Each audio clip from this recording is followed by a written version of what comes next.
એવો લીલાનો પ્રસંગ કહેવાય છે. એકવાર ઠાકોરજી અને સ્વામિનીજી કુંજમાં બિરાજેલા છે. બંને એકબીજાના શણગાર ધર્યા, આરસી બતાવી, મરક મરક મરકી રહ્યા છે બંને સ્વરૂપો એકબીજાને જોઈને. સ્વામીજી કહેવા લાગ્યા, પ્રભુ, અમે બધા ગોપીજનો મળી આપના સ્વરૂપના કેટલા ગુણગાન કરીએ છીએ. આજે મારો એવો મનોરથ છે કે આપ મારા સ્વરૂપના ગુણગાન કરો. અને જ્યાં સ્વામીજી આમ કહ્યું, ઠાકોરજી પ્રસન્ન થઈ ગયા અને સ્વામીજીના મુખારવિંદ સામે દ્રષ્ટિ કરી અને પ્રભુ ગુણગાન કરતા એટલું બોલ્યા કે સ્વામીજી, આપનું મુખારવિંદ તો ચંદ્રમા જેવું છે. અને જ્યાં આટલું બોલ્યા એમાં તો એવા નારાજ થયા સ્વામીજી, અરે ચંદ્રમામાં તો કાળા કાળા દાગ છે, મારા ચહેરા પર આવા દાગ છે, જાઓ આપની સાથેની વાત કરો. અને પીઠ દઈને સ્વામીજી બિરાજી ગયા. આપની જોડે વાત જ નથી કરવી મારે. નૈનન મેં દઉ ચંદા બસો મેરે, નૈનન મેં દઉ ચંદા. ગૌર વરણ વૃષભાન નંદિની, શ્યામ વરણ નંદ નંદા. નૈનન મેં દઉ. આપણે ત્યાં તો અનેક પ્રકારના કેવા સુંદર પદો આવે. અરે સ્વામીજીને મનાવવા લાગ્યા સ્વામીજી. ઠાકોરજી પણ કેમે કરી સ્વામીજી માને જ નહીં, મારી પાસે આવતા જ નહીં, આજે રાસ પણ નહીં કરું. આપ મારા મુખને ચંદ્રમા જેવું કહો. ચંદ્રમા તો વધે ને ઘટે, શું મારી શોભા વધે ઘટે એવી છે? આ વખાણ કર્યા કે નિંદા કરી મારી? ઠાકોરજીને થયું હું તો ગુણગાન કરવા ગયો, પ્રશંસા કરવા ગયો, ના તો ઊંધું થયું. મારે આપણી જોડે વાત જ નથી કરવી. એમ કરી હાથમાં થોડા દાણા લીધા. દૂર અનેક મયુરો ત્યાં ચણતા હતા દાણાઓ, અને ત્યાં પહોંચી ગયા સ્વામીજી અને પોતાના હસ્તમાંથી મયુરોને ખવડાવવા લાગ્યા દાણા. ઠાકોરજીને થયું કે અરે આ સ્વામીજીને રાધાજીને મનાવવા કેમ? અને જોયું તો મોરને દાણા નાખી રહ્યા છે સ્વામી. એટલે ઠાકોરજીએ યુક્તિ કરી, મારી જોડે તો નહીં બોલે. એટલે ઠાકોરજીએ મોરનો વેશ ધારણ કરી લીધો, મયુર બની ગયા અને બધા મોરની વચ્ચે ભેગા થઈ ગયા. બધા મોરોને દાણા નાખતા હતા. એટલામાં ઠાકોરજી ભાગતા ભાગતા મોર સ્વરૂપે આવ્યા. સ્વામીજીના હાથમાંથી દાણો લીધો, પાછા ભાગતા ભાગતા દૂર ગયા, પોતાના પીછા ફેલાવ્યા અને પીછા હલાવી હલાવી કેહો કેહો કરીને એવું સુંદર નૃત્ય કરવા લાગ્યા. પાછા નૃત્ય કરે ને પાછા ભાગતા ભાગતા આવે, સ્વામીજીના હાથમાંથી દાણો લે, પાછા દૂર જાય, પીછા ફેલાવે અને એવું સુંદર નૃત્ય કરે. સ્વામીજી જુએ કે આ બધા મોર બરાબર, પણ પેલો મોર બહુ સુંદર છે, કેવું સુંદર નાચે છે. હવે જો મારી પાસે આવશે ને તને પકડી લઈશ. કેટલું સુંદર આ મયુર છે. અને ઠાકોરજી જ્યાં પાછો દાણો લેવા માટે નિકટ આવ્યા અને સ્વામીજીએ જોરથી મોર રૂપ ઠાકોરજીને પકડ્યા અને એટલામાં જ ઠાકોરજી જ્યાં ગોદમાં આવ્યા અને પોતાના મૂળ સ્વરૂપે પ્રગટ થઈ ગયા. બોલો મોર ભગવાન કી જય. અને આ મોર સ્વરૂપ પ્રભુનું ત્યાં સ્વરૂપ બિરાજમાન. અમારા વ્રજવાસીઓ મોર બન કે આયો કાના, મોર અનેક પ્રકારના પદો રાસલીલા આદિમાં ગાતા હોય છે કે જ્યારે વ્રજવાસીઓ રાસલીલા કરે ત્યારે ઠાકોરજી મોર સ્વરૂપ ધારણ કરીને ત્યાં નૃત્ય કરતા હોય એવા અનેક પ્રકારના રાસલીલાના પદો ત્યાં આવે છે. આવા મોર સ્વરૂપ પ્રભુ ત્યાં બિરાજમાન છે. જ્યારે પણ આપણે ત્યાં જઈએ ગહેવરવંતી ઉપર અને ત્યાં મોર ભગવાનના વંદન કરીએ, દર્શન કરીએ અને ત્યાંથી આપણી પરિક્રમા આગળ ચાલી વૈષ્ણવ ભાવથી ગાન કરવા લાગ્યા. મથુરામાં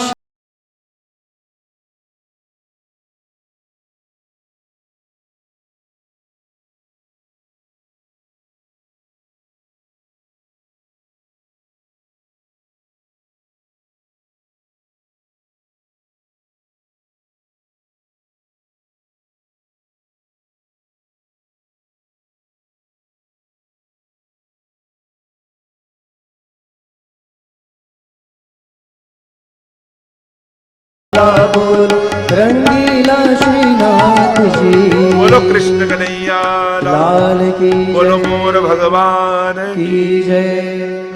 એવા મોર ભગવાનના દર્શન કર્યા. આપણી પરિક્રમા આવી દાનગઢ સાંકડી ખોર. ત્યાંથી ઉપર ચડતા ચડતા સાંકડી ખોર જવાય કે જ્યાં ઠાકોરજીએ દાણ માંગ્યું હતું. યાત્રા જ્યારે પણ જાય ત્યારે સાંકડી ખોર જતા હોય અને જેમના માથે વલ્લભકુલના માથે જેમણે પરિક્રમા ઉપાડી હોય એ પોતે ગોપી બને, માથે દધીની મટકી લે અને રાજધારીમાંથી એક નાના બાળકને ઠાકોરજી સ્વરૂપ ધારણ કરાવવામાં આવે અને એ ઠાકોરજી સ્વરૂપ હાથમાંથી લકડી લઈ અને વલ્લભકુલના માથે જે સ્વામીજી બન્યા હોય એમના માથાની દધી ફોડે અને દધી ઢોળાય અને બધા વૈષ્ણવ પછી એ પ્રસાદી દધીનું ગ્રહણ કરે. આજે પણ એ લીલાઓ થાય છે, આજે પણ એ પ્રકારની ભાવનાઓ, આજની પણ પરિક્રમા જે થતી હોય એ લીલી પરિક્રમા આદિ પરિક્રમાઓમાં આવા દાનના મનોરથ અહીંયા થતા હોય છે. આ દાનગઢ ઠાકોરજી દધી માંગે અને એટલા માટે દાન બિહારીજીનું અહીંયા મંદિર છે. બોલો દાન બિહારી લાલ કી જય. અહીંયા બે પર્વત છે, એક શ્યામ અને બીજો ગૌર. શ્યામ પર્વત ઠાકોરજીનો કહેવાય કે જ્યારે ગોપીઓ અહીંયાથી નીકળતી હોય એનું નામ છે સાંકડી ખોર. સાંકડી એટલે બહુ જ પાતળી ગલી ખોર કહેવાય. અને એટલી પાતળી છે જે ત્યાં ગયા હશે ખબર હશે કે એમાંથી એક એક ગોપી જ નીકળી શકે. એટલે આમ ટોળામાં ઘરેથી નીકળી હોય પણ આ સાંકડી ખોર એવી હોય ને કે ઠાકોરજી અહીંયા તાક લગાવીને ઉભા હોય, કારણ કે અહીંયા ટોળું નહીં રહે, અહીંયા એક એક ગોપી નીકળશે એટલે મોકો મળી જશે પટકી લેવાનો. અને જ્યાં ગોપી નીકળે ઠાકોરજી એક પર્વત પર ઉભા હોય સખાઓને લઈને, અને જ્યાં ગોપીને દેખે એટલે ઉપરથી અવાજ લગાવે કે ગોવર્ધન કી શિખરતે મોહન દીની ટેર અંતરંગ સો કહત હૈ ગ્વાલિન રાખો ઘેર નાગરી દાન લીલા. જોરથી અવાજ લગાવે, અરે સખાઓ ગોપી નીકળી હૈ આંસુ લે લો મટકી. અને ભાગતા ભાગતા ઠાકોરજી આવે અને મટકી ઉપાડીને ભાગે અને સખી કહે મેરી ભરી મટુકિયા લે ગયો રી. मेरी भरी मटुकिया ले गयो री. मेरी भरी मटुकिया ले गयो री. ले गयो भरी भरी मटुकिया ले गयो री. आपने खात खवावत ग्वालन, आपने खात खवावत ग्वालन. रीति कर मोही दे गयो री. रीति कर मोही दे गयो री. भरी मटुकिया ले गयो री. मेरी भरी मटुकिया. કાલે દાનના લીલાના દર્શન આપણે કર્યા હતા મનોરથના. ઠાકોરજી મટકી ઉઠાવીને ભાગે, ઘણાની ધોળે, ઘણાની ફોડે ને ઘણાની આરોગે. ભરી મટુકિયા, જેની હૃદય રૂપી મટકી પ્રેમથી ભરાયેલી હોય ને એને ઠાકોરજી આરોગી લે. ઘણાની અડધી હોય તો ઢોળી દે અને ઘણાની ખાલી હોય તો ફોડી દે. वृंदावन की सघन कुंज में. એટલે ઠાકોર રાધાજી સુંદર સુંદર ચિત્રો, કારણ કે શ્રી યમુના શ્રી રાધાજી તો 16 કલાઓમાં પ્રવીણ છે, 64 કલાઓમાં પ્રવીણ છે, સર્વગુણ સંપન્ન છે અને એટલા માટે સર્વ કલાઓ આપને સિદ્ધ છે. જો ચિત્રશાલા અહીંયા છે અને એકવાર ઠાકોરજી એ ખેતરમાંથી અહીંયા ગોપીઓના લીલા ચણા ચોરીને આરોગેલા એવી લીલા પણ અહીંયા છે. આગળ બરસાનાની હોળી તો આપણે બધા જ જાણીએ છીએ. બરસાના ગામ હોલી માટે પ્રસિદ્ધ છે અને જ્યારે પણ ફાગના દિવસોમાં જો તમે બરસાના જાઓ, વ્રજ જાઓ અને પ્રસિદ્ધ હોલી કઈ કહેવાય? લઠ્ઠમાર હોલી એટલે કહીએ છે ને. અને ખાસ લોકો એ લીલાના દર્શન કરવા આજે પણ હજારો લોકો એ બરસાના જાય હોલીના દિવસોમાં, કારણ કે જ્યારે ફાગત સુદ 8મ, 9મ અને 10મ આ 3 દિવસોમાં લઠ્ઠમાર હોલી ત્યાં ખેલાય. નંદગાંવ અને બરસાનાના વ્રજભક્તો ભેગા થાય અને નંદગાંવથી સખાઓ બધા આવે, ઢાલ લઈને આવે અને બરસાનાની બધી જ ગોવાણોનું એ આ વ્રજવાસીઓ વ્રજવાસણો લઠ્ઠ તૈયાર કરે ને એ લઠ્ઠ પણ 1 મહિના પહેલા તેલ પીવડાવવાનું શરૂ કરે, કારણ કે એ લઠ્ઠ વાગે એટલે પછી મહિનો ન મટે એવો લઠ્ઠ તૈયાર કરે. અને તમે જો દર્શન કર્યા હોય, બધા મકાનોની ઉપર ચડી જાય, ગલીઓ ભરાયેલી હોય અને બધા ગુલાલ ચારે બાજુ ઉડતા હોય, સુંદર રસિયાઓ ગવાતા હોય અને એમ કહેવાય કે બાકી સબ જગે હોરી और यहाँ बरसाना में तो होरा है. આ હોલી નથી, આ તો હોરા છે. बरसाने श्याम खेले होरी बरसाने बरसाने श्याम खेले होरी बरसाने बरसाने श्याम खेले होरी बरसाने वो बरसाने श्याम खेले होरी बरसाने બોલો હોરી કે રસિયા की जय હોરીનું તો અનેકવિધ પ્રકારની લીલાઓનું અને કેટલી જગ્યાએ હોરી ખેલાય એનો પણ આખો પ્રકાર છે કે કઈ કઈ જગ્યાએ ઠાકોરજી હોરીનો ખેલ કરે, કઈ જગ્યાએ ઝૂલા છે, કઈ જગ્યાએ હિંડોલા, કઈ જગ્યાએ દાનના સ્થાનો, કઈ જગ્યા રાસના સ્થાનો. આખા બ્રજમંડલમાં આ બધી લીલાઓ થયેલી છે અને આ જેટલી બધી લીલાઓ છે એ બધી રાસના અંગરૂપ છે. તો અહીંયાથી આપણી પરિક્રમા આગળ ચાલી, વૈષ્ણવ પ્રેમથી ગાન કરવા લાગ્યા. दानगढ़ श्रीनाथ जी मानगढ़ श्रीनाथ जी सागर खोरे गोरस खाता रंगीला श्रीनाथ जी दानगढ़ श्रीनाथ जी मानगढ़ श्रीनाथ जी सागर खोरे गोरस खाता रंगीला श्रीनाथ जी रंगीला श्रीनाथ जी अलबेला श्रीनाथ जी वल्लभ कुलना वाला बोलो रंगीला श्रीनाथ जी रंगीला श्रीनाथ जी अलबेला श्रीनाथ जी वल्लभ कुलना वाला बोलो रंगीला श्रीनाथ जी બોલો કૃષ્ણ કનૈયા लाल की जय. આપણી પરિક્રમા આવી કરહલા. આ કરહલા વન છે. અનેક અનેક આ નામ પાછળ પણ ભાવો છે. આનું નામ કરહેલા કેમ પડ્યું? એક ભાવના એવી બતાવી કે જ્યારે રાસ સમયે ઠાકોરજીએ ગોપીઓને બોલાવ્યા ને તો અહીંયાથી કરહેલા, અહીંયાથી હેલો પાડેલો કે અરે ગોપીઓ આ જાઓ રાસ, એમ કહેવાય કે અહીંયાથી હેલા કર્યો એટલે આને કહેવાય કરહેલા. કૃષ્ણકુંડ છે, મહાપ્રભુજી ગુસાઈજીના ગોકુલનાથજીના બેઠકજી અહીં બિરાજે છે. ત્રણે બેઠકજીમાં વંદન કરીએ. એક ભાવ એ પણ કરેલાનો કયો છે કે હોરી ખેલ થયો અને હોરી ખેલમાં સ્વામીજી અને ઠાકોરજી સામ સામે ઊભા હતા અને સ્વામીજીએ સખીઓને કહ્યું કે કર હલ્લા, કે હવે હલ્લો કર હોરી હેનો, અને જ્યારે હોરી હેનો હલ્લો કરીશ એટલે હોરી ખેલ શરૂ થશે. એટલે આ ગામનું નામ કરહેલા પડ્યું. મહાપ્રભુજીના બેઠકજી છે. આ હિંડોળાનું પણ સ્થાન કરહેલામાં છે કે અહીંયા ગોપીજનોએ ઠાકોરજી અને સ્વામીજીને હિંડોળા કર્યા હતા.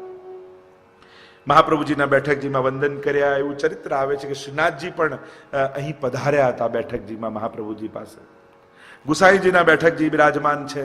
અહીં ગુસાઈજીએ સુબોધનીજી ઉપર ટિપ્પણી પોતાના લખ્યા હતા.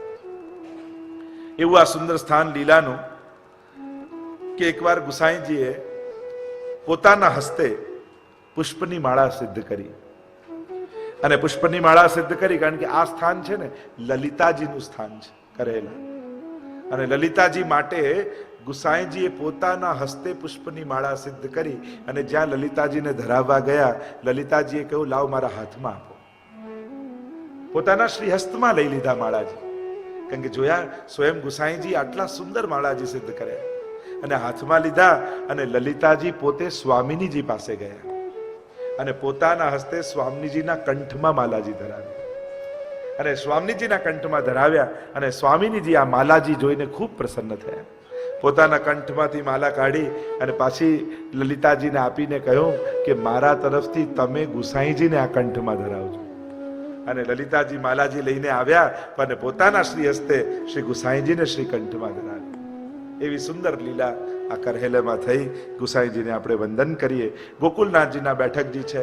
વેણુ ગીત ઉપર સુબોધનીજીની ટીકા શ્રી ગોકુલનાથજી અહીંયા લખી અને એવું સુંદર વર્ણન ગોકુલનાથજીએ પોતાના સેવકોની આગળ વેણુ ગીતનું કર્યું કે બધા બેસેલા વૈષ્ણવ પોતાનું ભાન ભૂલી ગયા અને સારસ્વત કલ્પની લીલામાં પહોંચી ગયા. જાણે એમને ઠાકોરજીની વેણુ સંભળાતી હોય અને પ્રભુની વેણુ સાંભળી જેમ બધા જ સ્તબ્ધ થઈ ગયા હતા.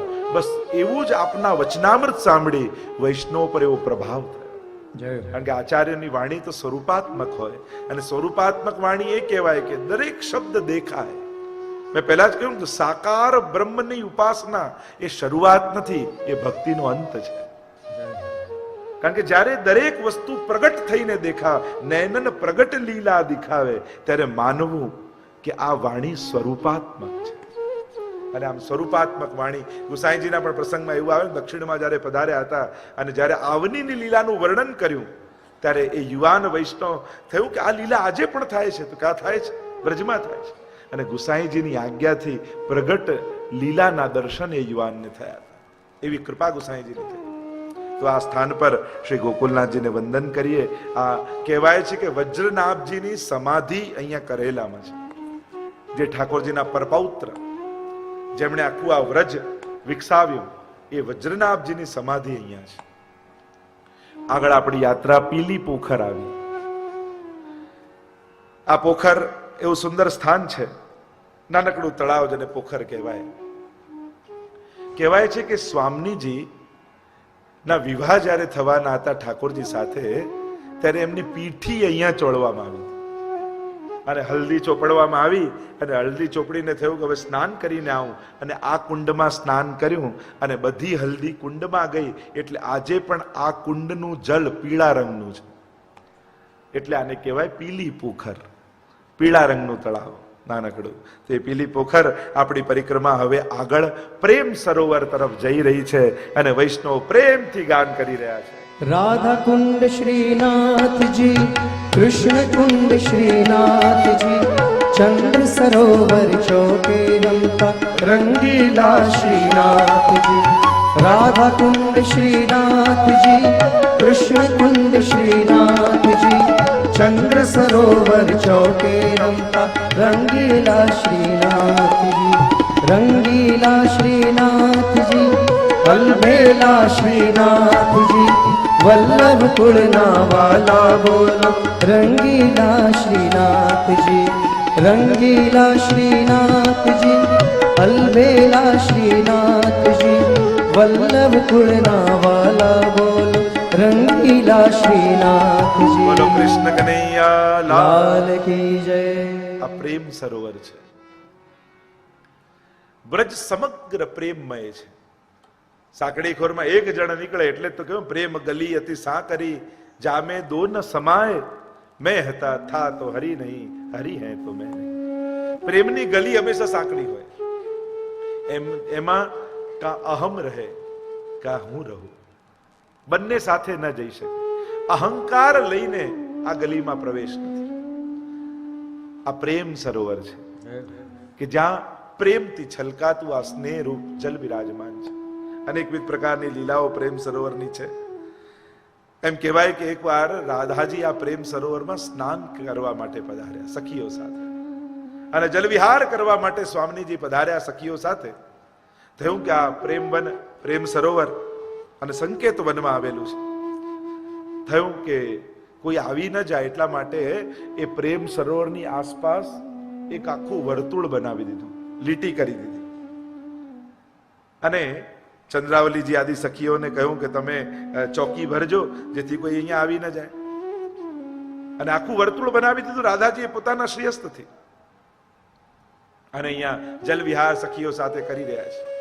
એવું કહેવાય, વ્રજવાસીઓ એવી ગાથા ગાય છે કે કંસને સમાચાર મળ્યા કે વ્રજમાં રાધાજી રહે છે અને એમનું સૌંદર્ય અપ્રતિમ છે, અનુપમેય છે. વિશ્વમાં એમના જેવું કોઈ સુંદર નથી. કંસને થયું કે હું અહીંયાનો રાજા અને દરેક ઉત્તમ વસ્તુ પર અધિકાર રાજાનો હોય, તો રાધાજી મારા છે, લાવો એમને હું લઈ જાઉં અહીંયા મથુરા.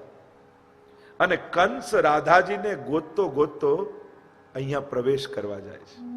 વર્તુળ બનાવ્યું છે, પણ કંસને ખબર નથી કે જ્યાં રાધાજીએ લીટી દોરી છે એની અંદર જો કોઈ પુરુષ પ્રવેશે તો એ સ્ત્રી બની જાય. અને એવી દોરી છે લાઈન. કંસ તો ગયો અને જ્યાં પ્રવેશ કર્યો ત્યાં સીધો સ્ત્રી બની ગયો. થયું કરે હું સ્ત્રી વેશ, હું આ દેશનો રાજા અને આવા વેશમાં, આવો સ્ત્રી રૂપ. હવે પાછું મથરાએ કેમ જવું? હવે આમે ન જવાય ને આમે ન જવાય, શું કરવું? એટલામાં સખીઓએ જોયું કે આ કોઈ નવી સખી બ્રજમાં આવી છે. બધી ટોળી વળી ગઈ, વિચાર કરવા લાગી, અરે આવી સખી તો જોઈ નથી, આવી ક્યાંથી? અને આને સેવાએ શું સોંપી? આવી જ છે તો એને સેવા આપવી જોઈએ. એકે કહ્યું કે આને તો છાણા થાપવા માટે બેસાડી દો. અને આટલો મોટો ગોબરનો ઢગલો કર્યો અને કહ્યું તું બેસ અને અહીંયા છાણા થાપ. હવે ચારે બાજુ જુએ કે કેવું કોણ ને કે મારી બબનને બચાવે, મારી રક્ષા કરે. અને આ સ્ત્રી રૂપ થઈ ગયું તો પાછું રાજ્યમાં ન જવાય, કરવું શું મારે? એટલે છાણા થાપતા થાપતા ચારે બાજુ કંસ જુએ, કોઈ દેખાય, કોઈ દેખાય, કોઈ દેખાય. એટલામાં સામેથી વૃષભાનજી નીકળ્યા અને બૂમ પાડી, અરે વૃષભાનજી રૂક જાઈએ. ભાગતી ભાગતી આ કંસ રૂપી સ્ત્રી ચરણોમાં પડી. વૃષભાનજી થયું કે આ સ્ત્રી આવી ક્યાંથી બ્રજમાં? પહેલી વાર જોઈ. અરે તું છે કોણ? વૃષભાનજી ક્ષમા કરો, પણ હું આ દેશનો રાજા કંસ છું. અરે આ સ્ત્રી રૂપમાં ક્યાંથી? અરે આ રાધાજીના સીમામાં પ્રવેશ કરી ગયો અને સ્ત્રી બની ગયો. આપ મારી રક્ષા કરો, ફરી મારો પુરુષાકાર થાય, ફરી હું રાજ્યમાં જાઉં. એક વાર મને મથુરા મોકલી દો એટલે સાધુ. વૃષભાનજીએ કહ્યું આ તો રાધાજીનો અધિકાર છે, રાધાજીને વિનંતી કરો. રાધાજી પધાર્યા, કહેવા લાગ્યા વૃષભાનજી કે અમને ક્ષમા કરો, કંસ આવ્યા હતા આપના માટે, પણ આપની સીમામાં પ્રવેશ કર્યા અને સ્ત્રી બની ગયા. અને એટલા માટે આપણે ત્યાં તો ગવાય છે, લગે જો વૃંદાવન કો રંગ और સ્ત્રી ભાવ પ્રગટ હોય પલ में और पुम भाव હોય ભંગ. લગે જો વૃંદાવન કો રંગ, જેનો વ્રજનો રંગ જેને લાગી જાય ને એનામાં પુમ ભાવ ન રહે, એ તો પછી બધા ગોપી બની જાય. એટલે જ મીરાબાઈના જીવનના પ્રસંગમાં એમ આવે છે ને કે જ્યારે રૂપ ગોસ્વામી જીવ ગોસ્વામીને મળવા માટે પત્ર લખ્યો અને કહ્યું કે મારે આપની જોડે સત્સંગ કરવા માટે આવું છે. અને જ્યારે આવો પત્ર વિનંતી પત્ર લખ્યો ત્યારે એમણે ઉત્તર આપ્યો કે અમે કોઈ સ્ત્રીને મળતા નથી. અને ત્યારે મીરાબાઈએ સામેથી જવાબ લખ્યો કે આજે વાંચીને મને પહેલી વાર ખબર પડી કે વ્રજમાં કૃષ્ણ સિવાય બીજો કોઈ પુરુષ પણ રહે છે. નહીં તો હું તો એમ માનતી હતી કે પુરુષ કેવલ એક કૃષ્ણ છે, બાકી બધી અહીંયા ગોપીઓ જ છે. ત્યારે એમને એમની ભૂલ સમજાય. આવો જ ભાવ આપણે ત્યાં પુષ્ટિ માર્ગમાં બતાવ્યો ને કે આપણે બધા જ ઠાકોરજીના ગોપીજનો, કોઈ યશોદા, કોઈ રાધા, કોઈ ચંદ્રાવલી, કોઈ લલિતા, અનેક પ્રકારની ભાવનાઓ પુષ્ટિ માર્ગમાં પણ એવા પ્રકારની ગોપિકાનાન ગુરુર પ્રોક્તા. મહાપ્રભુજી કહે આપણા બધાના ગુરુ કોણ? તો કે ગોપીજનો. અને એમણે જે માર્ગ બતાવ્યો એ માર્ગે આપણે ચાલીએ છીએ. એટલે જ એવો બધો ભાવ આજે પણ ભારતમાં જેમ આરતી ઉતારતા હોય વલ્લભકુલના આચાર્ય તો એમને કડા પહેરાવવામાં આવે, કડા, કાનમાં બુટ્ટીઓ, આ બધા કેવા ભાવ છે? આ બધા યશોદાજીના ગોપીજનોના ભાવના હોય છે. તો આ બધી ભાવનાઓ છે આપણે. આજે પણ નંદ મહોત્સવ આદિ થાય તો ભારતમાં આજે પ્રાચીન પરંપરા જે 500 વર્ષથી ચાલે છે કે જ્યારે પણ નંદ મહોત્સવનો દિવસ આવે અને ઠાકોરજીનો નંદ મહોત્સવ થવાનો હોય તો ત્યાં જે વલ્લભકુલ આચાર્ય બિરાજતા હોય એ પોતે યશોદાજીનો વેશ ધરે અને એ દિવસે યશોદાજીનો વેશ ધરી અને ઠાકોરજીને પલના ઝુલાવે. આવી પ્રાચીન પરંપરાઓ હતી, એની પાછળ આ બધી ભાવનાઓ હતી. તો અહીંયા કંસને જ્યારે રાધાજીએ ક્ષમા આપી અને કહ્યું છે કે બીજી વાર જો વ્રજમાં દેખાયો છે તો પછી ક્ષમા નહીં કરું, અને જા તું આ વર્તુળાકાર જે મેં હદ દોરી છે એની બહાર જઈશ તો પાછો તું પુરુષ બની જઈશ. અને કંસ તો પછી જે ભાગ્યો અને જ્યાં બહાર હદની ગયો પાછો પુરુષ બની ગયો. અને એટલા માટે વ્રજમાં કંસે બધા અસુરોને મોકલ્યા પણ પોતે પાછો વ્રજમાં ક્યારેય આવ્યો નથી. જો તમે દશમસ્કંદની કથા સાંભળો ભાગવતજીની, આપણને થાય આટલા અસુરો મોકલ્યા, પોતે એકવાર આવી ગયો હતો. પણ ના, અક્રૂરજીને લેવા માટે મોકલ્યા કે પ્રભુને મથુરા લાવો, પણ હવે હું બ્રજમાં નહીં આવું, કારણ કે વ્રજનો પ્રસાદ મેં ચાખી લીધો છે. અને એટલા માટે કંસ પાછો વ્રજમાં નથી આવ્યો. બાકી બધાને મોકલ્યા, પોતે ના આવ્યો. તો આવી પ્રેમ સરોવરની આ લીલા છે કે જ્યાં સદાય પ્રેમ બિરાજમાન છે. અને આ છે સંકેત વનાગળ. સંકેતનો અર્થ થાય ઈશારો. એ સંકેતનો એક અર્થ ગુપ્તતાથી વાત કહેવી, ઈશારાથી વાત કહેવી. આ વનનું નામ જ સંકેત વન છે કે જ્યાં ઈશારો કરીને ઠાકોરજીને બોલાવવામાં આવે છે. સંકેત દેવીનું મંદિર છે, ત્યાં વંદન કર્યા. સંકેત બિહારીજી અહીં બિરાજે છે, એમને વંદન કર્યા. ગુસાઈજીના બેઠકજી છે સંકેત વનમાં. ભાગવતજીનું પારાયણ શ્રી ગુસાઈજી પ્રભુ ચરણે અહીંયા કર્યું છે. રેંડા ઉબર નામની વાર્તા આવે છે એમના સેવકોની. એમની આંખો નેત્રો નતા, અંધ હતા. ગુસાઈજી એવી કૃપા કરી અહીંયા આવ્યા છે અને ગુસાઈજીના આશીર્વાદથી આ સંકેત વનમાં એમને ઠાકોરજીને વિવાહ ખેલના દર્શન કરાવ્યા. પ્રભુના અહીંયા વિવાહ થઈ રહ્યા છે એવા દર્શન થયા. મહાપ્રભુજીના બેઠકજી છે કૃષ્ણકુંડ પર. મહાપ્રભુજીએ પારાયણ કર્યું છે. સંકેત દેવી સુંદર વસ્ત્રાભૂષણ લઈને આવ્યા. રત્નજડિત સોનાના છડીના ચમ્મર શ્રી મહાપ્રભુજીને કરી રહ્યા છે. મહાપ્રભુજી પારાયણ કરતા હોય ત્યારે ચમર કરે સોનાનું. બધા વૈષ્ણવ પૂછે કે આ કોણ છે આ દેવી? મહાપ્રભુજીએ કહ્યું આ સંકેત દેવી છે, સેવા કરી રહ્યા છે. પ્રેમ સરોવરમાં એમ કહેવાય કે પ્રેમ સરોવરમાં ઠાકોરજી અને સ્વામીજીને પ્રેમ થયો. બરસાનામાં સગાઈ થઈ અને સંકેત વનમાં ઠાકોરજીના વિવાહ થયા. એમ આ આખા વિસ્તાર જ્યાં છે ત્યાં ઠાકોરજીની આ પ્રકારની લીલા થઈ છે. અનેકવિધ નિત નવીન લીલાઓ ઠાકોરજી. દિન દૂલે મેરો કુંવર કનૈયા.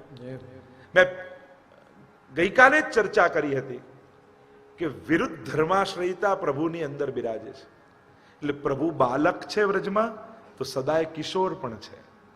અને એટલા માટે જ આ બધી જ લીલાઓ વ્રજમાં છે. કારણ કે જ્યારે તમે ચિત્ર જુઓ છો રાસ કરતા પ્રભુના, ત્યારે તો તમને બાલક જેવા દેખાતા નથી, કિશોર દેખાય છે. કારણ કે પ્રભુ જે ક્ષણે બાલક છે એ જ ક્ષણે કિશોર પણ છે. એટલે પ્રભુમાં, પ્રભુની ભક્તિમાં મહાપ્રભુજી આપણને વિવેક આપ્યો. સર્વદા સર્વ ભાવેન ભજનીયો વ્રજાધિપ. પ્રભુને કેવલ બાલ ભાવે નહીં પણ સર્વ ભાવે ભજવા. કારણ કે સર્વ ભાવો પ્રભુમાં બિરાજમાન છે. આ પ્રભુની વિશેષતા છે. અને એટલા માટે સર્વ. ઘણા લોકો કે પુષ્ટિ માર્ગમાં બાલકૃષ્ણની સેવા ને, અરે ના, બાલકૃષ્ણની નહીં, બાલ ભાવની હોય. કારણ કે યશોદાજી માટે ઠાકોરજી 100 વર્ષના થઈ જાય ને તો એમનો ભાવ તો બાલ ભાવ જ રહેવાનો. બાકી તમે સાતે સ્વરૂપ જુઓ એમાં કેવલ મુકુંદરાયજી ને બાલકૃષ્ણજી જ બાળક છે, બાકી બધા અઠાડા જ છે. એક મથુરાધીશ છે, દ્વારકાધીશ છે, મદન મોહનલાલ, ગોકુલ ચંદ્રમાજી, ગોકુલનાથજી. આમાં બાળક છે ક્યાં? બધા મોટા જ છે. એટલે સર્વ ભાવે ભજવા. સર્વ ભાવે એટલે પલ્લામાં ઝુલાવતા હોય ત્યારે ઠાકોરજીમાં બાલકનો ભાવ કરો, પોતાનામાં યશોદાનો ભાવ કરો. પણ એ જ ઠાકોરજી જ્યારે હિંડોળામાં ઝૂલતા હોય ત્યારે ઠાકોરજીમાં કિશોર ભાવ અને પોતાનો સ્વામીજીમાં ભાવ રાખે, સખીજનનો ભાવ રાખે. એટલે કે પ્રભુ કયા સમયે ક્યાં બિરાજ્યા છે એ પ્રકારે ભાવના વિચારવી. આમ વિવાહ ખેલના ભાવનાઓમાં પણ આવે છે કે દિન દુલે મેરો કુન કહી. આ તો બધી રોજની લીલાઓ છે. આ જેટલી લીલાઓ છે ને ઠાકોરજીની રોજની લીલા છે. આપણે ભલે જ્યારે વિવાહ ખેલનો ને પ્રબોધની એકાદશી આવે ને ત્યારે ઠાકોરજીના વિવાહ કરીએ, પણ તુલસી વિવાહ એ જુદી લીલા છે અને સંકેતવનમાં ઠાકોરજીના સ્વામીજી સાથેના વિવાહ એ જુદી લીલા છે. પેલો તુલસી વિવાહ પ્રબોધિની કહેવાય અને આ કહેવાય વિવાહ ખેલ. કારણ કે રાસમાં 4 વસ્તુ હોય: દાન, માન, ખેલ અને રાસ. એટલે રાસને અંતર્ગત રોજ આવી નિત્ય નવીન લીલાઓ થાય. નિત્ય લીલા નિત્ય નવતમ શ્રુતિ ન પામે પા. આ તો રોજની વિવિધ લીલાઓ છે. અને એટલા માટે એવી પ્રસંગ આવે છે લીલાઓમાં કે એકવાર સ્વામીજી પધાર્યા નંદાલયમાં અને યશોદાજીની ગોદમાં લાલન બિરાજેલા છે. સ્વામીજી આવ્યા યશોદાજી પાસે ને કહેવા લાગ્યા, લાવ તમારા લાલનને ખેલવા લઈ જાઓ. યશોદાજી કે ભલે આપ લઈ જાઓ. અને યશોદાજીની પાસે ગોદમાં સ્વામીજી લાલનને લઈ ગયા અને લઈને આવ્યા સીધા સંકેતવન. અને સંકેતવન આવ્યા સખીજનો સાથે. બધા ગોપીજનો મોટા થઈ ગયા, ઠાકોરજી પણ મોટા થઈ ગયા, કિશોર બની ગયા. કારણ કે જેવો મનોરથ પ્રભુ એવું સ્વરૂપ ધારણ કરે.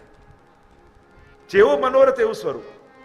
અને ઠાકોરજી સ્વામીજીના શૃંગાર કરવામાં આવ્યા, મરવટ ધરાવવામાં આવી, સહેરો ધરાવ્યો, સુંદર ચોટી ધરાવી અને સુંદર વિવાહ ખેલની સજાવટ ગોપીજનોએ કરી છે. અને સંકેત વનમાં આ વિવાહ થઈ રહ્યા છે અને વિવાહ કરતા કરતા બહુ અવેર થઈ ગઈ અને રાજભોગ આરોગવાનો સમય થઈ ગયો. એટલે યશોદાજી વિચાર કરવા લાગ્યા કે આ ગોપીઓ, આ સ્વામીની, આ રાધાજી મારા લાલનને લઈ તો ગયા, પણ હવે લાલન ભૂખ્યો થયો હશે, લાવ ગોતવા તો જવું, ક્યાં લઈ ગયા. અને બહાર નીકળ્યા નંદાલયના અને વનમાં બૂમો પાડવા લાગ્યા, અરે કનૈયા, અરે રાધા, અરે કૃષ્ણ. અને આ અવાજ ગયો સંકેત વનમાં. સ્વામીજીએ સાંભળ્યો, અરે યશોદાજી ગોતવા નીકળ્યા, ક્યાં ગોતતા ગોતતા અહીંયા સંકેત વનના આવી જાય, નહીં તો આપણી લીલા પ્રગટ થઈ જશે. પાછા બધા બાળક બની ગયા, સ્વામીજી નાના થઈ ગયા, પ્રભુ પાછા ગોદમાં આવી ગયા. જે યશોદાજીએ શિંગાર વસ્ત્રો ધરાવ્યા પાછા ધરાવી દીધા, પોતાના વસ્ત્ર શિંગાર વડા કર્યા અને ઉતાળે ઉતાળે લાલનને ખોળામાં લઈને પાછા નંદાલયમાં આવ્યા. બધા વસ્ત્ર શિંગાર બદલ્યા તો ખરા, પણ જે મરવટ કાઢી હતી એ મરવટ કાઢવાની રહી ગઈ. આવા જ કમળપત્ર વાળા ઠાકોરજી લઈને આવી ગયા. અને યશોદાજી વિચાર કર્યો, મારો લાલન તો આવો ગયો નતો, આ કમલપત્ર તો લગ્ન સમયે કરવામાં આવે. અરે મારા લાલનના મુખમાં કમલપત્ર ક્યાંથી આવ્યું? જ્યાં લાલનનું મુખ જોયું અને હવે રાધાજીનું મુખ જોયું, સ્વામીને યશોદાજીને એમ થયું, મારા લાલનનો વિવાહ જો આ રાધા જોડે થાય તો કેવું સારું. અરે રાધા યાં પે આ. અને રાધાજી નાનકડા આવ્યા, એમને ઝોલીમાં યશોદાજીએ 4 ફળ મૂક્યા અને મનોમન કહ્યું કે આજથી તારું અને મારા લાલનનું નક્કી. અને આમ કરી અને અલૌકિક વિવાહની ભાવના કરી છે. પણ અહીંયા સંકેત વનમાં આપણે આવ્યા. આજે પણ જ્યારે વ્રજયાત્રા સંકેત વન આવે ત્યારે ઠાકોરજીના વિવાહ ઉત્સવ ખૂબ ધામધૂમથી ઉજવાતા હોય. અને અહીંયા બેઠકજીથી વરઘોડો નીકળે ઠાકોરજીનો અને ઘોડીમાં બિરાજમાન કરીને બિરાજતા હોય, વલ્લભકુલ આગળ ચાલતા હોય, બેન્ડ બાજા વાગતા હોય, રાત્રિનો સમય યાત્રામાં હોય. જે વ્રજયાત્રામાં લીલી પરકમમાં ગયા હશે એમને ખબર હશે. અને આખી યાત્રા એ સમયે ભેગી થાય અને સ્વામીજી સાથે ઠાકોરજીના વિવાહ, રાસધારીના બાળકો હોય, કોઈને ઠાકોરજી બનાવવામાં આવે, કોઈને સ્વામીજી બનાવવામાં આવે અને ત્યાં મોટો ઉત્સવ, વિવાહ ઉત્સવ થાય. અહીંયા સંકેત વનમાં આપણી યાત્રા આવી અને સંકેત વનની રહસ્ય લીલા વિવાહ ખેલની છે. બધા જ ગોપીજનો ભેગા થયા, ઠાકોરજીના સુંદર શણગાર ધરાવ્યા, સ્વામીજીને તૈયાર કર્યા અને બ્રહ્માજીને પોતાને વિધિ માટે અહીં બોલાવવામાં આવ્યા. અને બ્રહ્માજી જેમના મુખમાંથી વેદો નીકળે છે, પોતે વિવાહમાં બિરાજમાન થયા અને સુંદર વિધિ કરાવી છે, ફેરા કરાવ્યા છે ઠાકોરજી સ્વામીજીના. અને હવે કહ્યું, જે મોટા મોટા ગોપીજનો હોય એમને તમે યુગલ સ્વરૂપે પગે લાગવા જાઓ. અને આવત હે જોડે યુગલવર, આવત હૈ ગઠ જોડે યુગલવર. તે ચંદ્રાવલીજીનું સ્થાન એ રીઠોરા છે. ગુસાઈજીના બેઠકજી અહીંયા છે. બેઠકજીમાં દંડવત વંદન કર્યા. ચંદ્રાવલીજીનું કુંડ છે, સ્નાનપાન આચમન કર્યું. અને કહેવાય છે કે ગુસાઈજીએ શૃંગારસ મંડનના દ્વિતીય ખંડ દાન લીલાનું વર્ણન અહીંયાથી કરવાની શરૂઆત કરી હતી. એ રીઠોરા ગામમાં વંદન કર્યા. આગળ મહેરાના ગામ આવ્યું. આ મહેરાના ગામમાં ચંદ્રકુંડ છે. એકવાર ઠાકોરજી રાત્રિના સમયે નંદાલયના આંગણામાં ખેલી રહ્યા હતા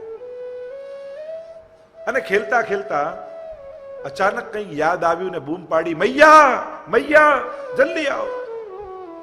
યશોદાજી ગભરાય ના ભાગતા ભાગતા આવી ગયા. કહા હે લાलन?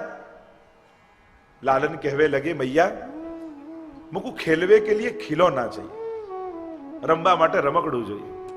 अच्छा, यशोदाजी कहवे लगी, बताओ लाला कौन સો खिलौना चाहिए?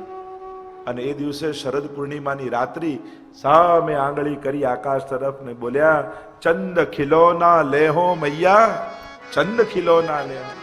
अरे मैया मुझको चंदा मामा खेलवे के लिए चाहिए. यशोदाजी ने चक्कर આવી ગયા કે લાલન માંગો એ કેવી કરે છે. અરે ચંદા મામા કાં શું લાકે દઉં? કહેવાય છે કે આ લીલા અહીંયા થઈ અને લાલાને તો એવી જીદ પકડી, મૈયા મેં दूध नहीं पीऊंगा, पौड़ूंगा नहीं, रोतो रहूंगा पूरे दिन, मुझको कछु भी कर चंदा मामा लाके दे, कहीं पण करो મને ચંદ્રમા લાઈને આપો. यशोदाजी मनावे, अरे लालन चंद्रमा आकाश में है, मैं कहां सु लाके दूं? नहीं, कछु भी करो लाके दो. એટલામાં રોહિણીજી આવે. રડતા લાલનને જોયા પૂછ્યું, યશોદાજી લાલન રડે છે કેમ આટલું? અરે કેવી જીદ પકડી છે, કે છે કે ચંદ્રમામાને લઈને રમવા આપો. હવે ચંદ્રમામા ક્યાંથી લાવું? રોહિણીજી કે ચિંતા ન કરો, હું લાવી આપીશ.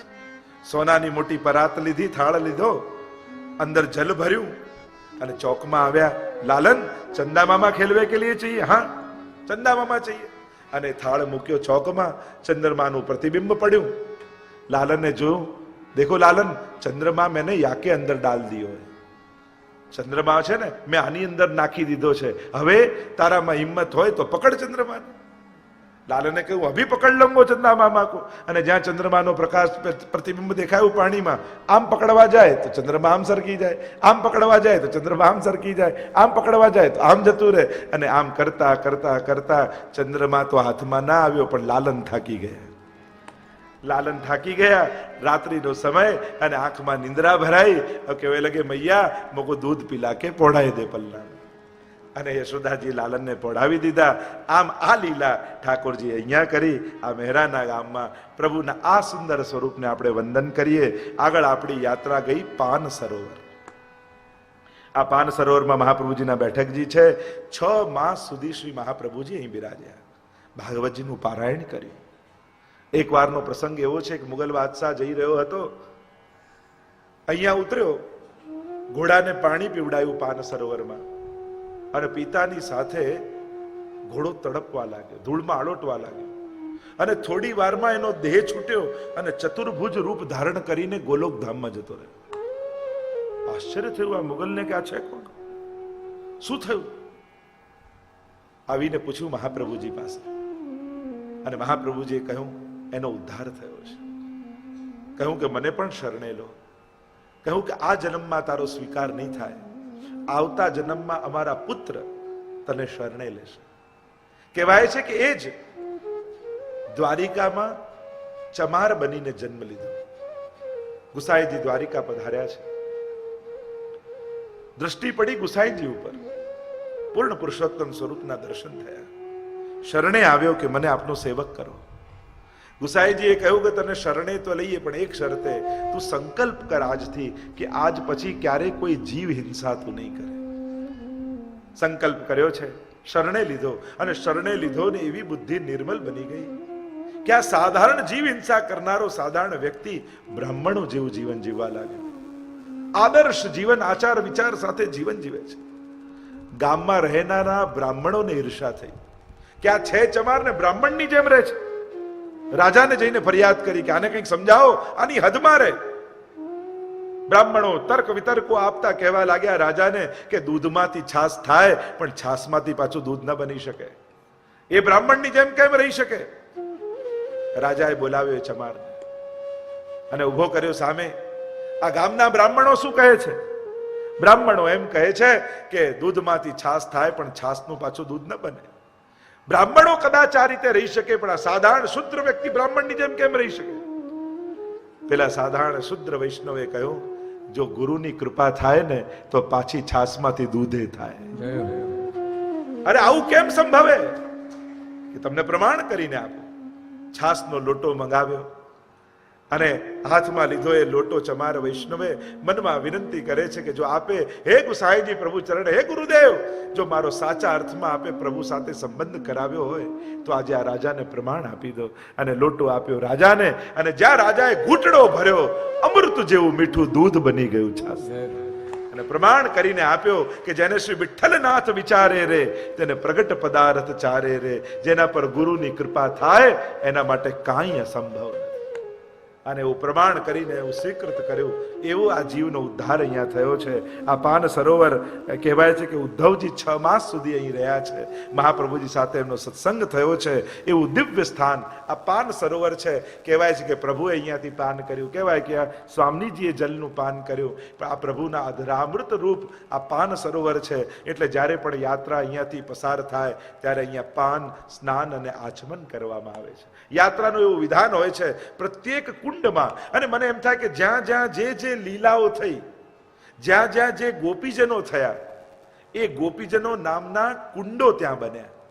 વિચાર કરો, આપણા પૂર્વજો અને આપણા આચાર્યોની વિચારધારા જુઓ. બને તો ત્યાં એમના નામની મૂર્તિઓ બનાવી શકત.